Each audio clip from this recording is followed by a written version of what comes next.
Thank you. Mr. President, never in my time in Congress have I seen a bill that does so much damage in so many ways to so many people in so many states and that will affect so many generations. Mr. President, the clerks have read the bill.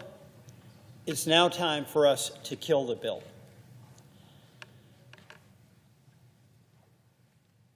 The point of reading the bill was to reveal that this bill has one goal, and that is to extend tax cuts to very wealthy Americans, where the top 1% will get 60% of the benefit, and to make everyday Americans pay the price to fund those tax cuts.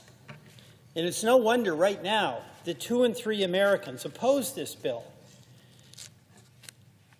The question is, will the United States Senate oppose this bill? Here are just a few ways that the President's so-called one big, beautiful bill will hurt Vermont. In Vermont, 11,500 people will lose their health care coverage under Obamacare, the Affordable Care Act. 21,000 Vermonters will lose Medicaid coverage. And food nutrition programs that are so essential to the well-being of your citizens and mine. In Vermont, the SNAP program, 11% of our households use it, 65,000 people. A little over a third of households rely on the SNAP program, and they have kids. Nearly 3,000 veterans in Vermont rely on the SNAP program. By the way, we're talking about $6 a day. Billions are going to be cut across the country, and that's going to hurt Vermont, and it's going to hurt everyone. In Vermont, some homeowners, to save money on their energy bills, use the home energy efficiency upgrades that was made possible under the Inflation Reduction Act. Those are being ripped apart.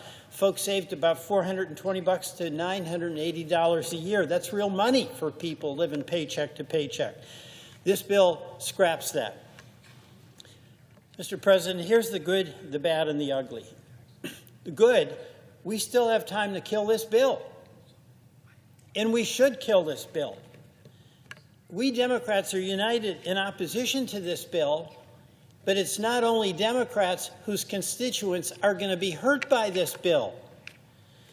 My colleagues on the other side of the aisle have an opportunity to make a choice. Read the bill and decide, are you going to protect your constituents who are going to suffer the same afflictions as my constituents, or are you going to defer to President Trump? The bad in this bill, it's going to inflict bipartisan pain.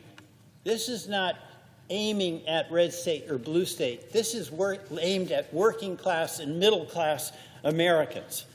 More than 76,000, just to give an example, West Virginia, a great state I visited, went into a coal mine, hardest working people ever, except maybe for Vermont dairy farmers.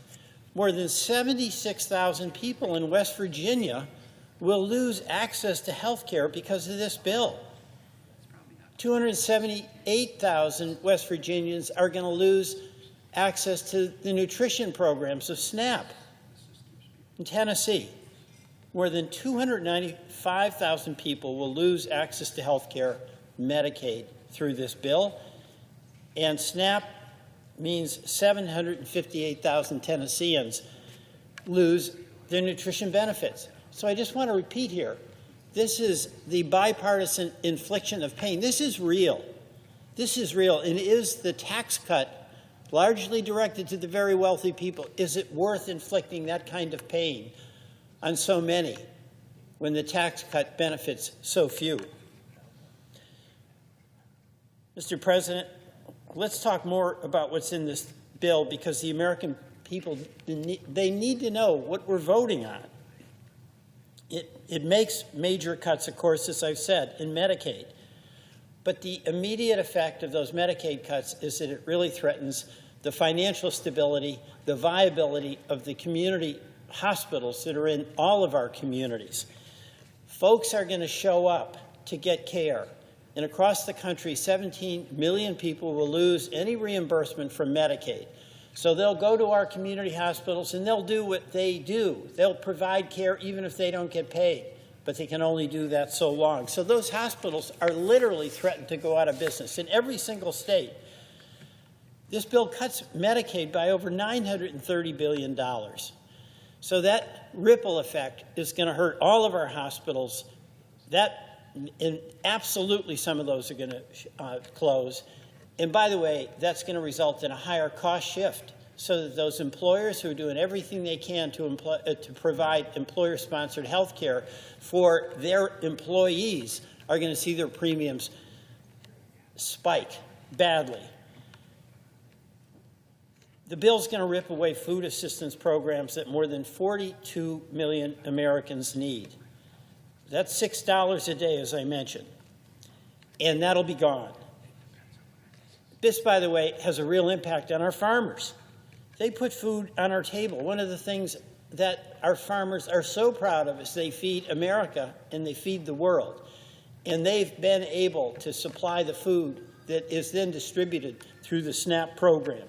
It's going to undercut the revenue that they get for doing really good for a lot of people across our country. The bill takes us backwards in our effort to expand energy production and fight climate change. The bill actually adds a tax on wind and solar. It takes away the incentives and it adds a tax. And Mr. President, 95% of the new electric generation, and we need so much more of it, in the past few years has come from clean energy. We don't have that going into production to provide energy along with storage technology. The cost of electricity to the people you represent and the folks I represent in Vermont is going up. Mr. President, there's another aspect of this bill. It just makes no sense being in this bill, and it makes no sense being in any bill particularly.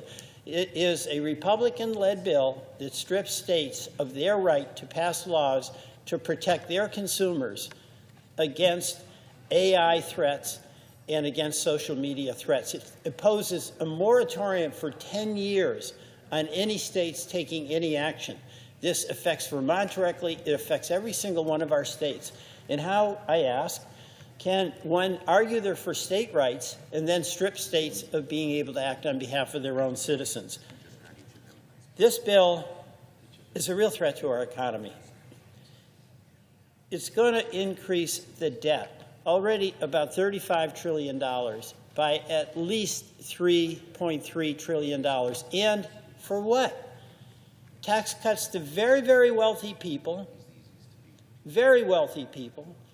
multinational corporations who are having record profits at the expense of health care, at the expense of our community hospitals, at the expense of our investments in clean energy, at the expense of our food and nutrition programs. Invested in what? It's destructive. It's not productive. Inflation is going up under this bill. Just think of how much more we're going to pay in debt service. Dead money. It's about $1 trillion. So home mortgages, folks are going to be paying at least $1,000 more. Small business loans, at least $1,000 more. Grocery prices definitely going up for about all Americans. You know, Mr. President, there's an ugly aspect of this bill as well. And it is that this bill is entirely in service of providing tax cuts largely to the very wealthy. The top 1% of income earners in this country will get 60% of the benefit. That's a couple of 100,000 people will get immense tax breaks that exceed the so-called tax breaks that go to a couple of 100 million Americans. And it's those in the 60% category that are going to be paying the higher prices for utilities, credit card debt, cost of a car loan, rent, groceries. So, Mr. President, I say let's come to our senses and not do something that is in a massive escalation of the wealth transfer from the working class, the middle class, to the very, very wealthy.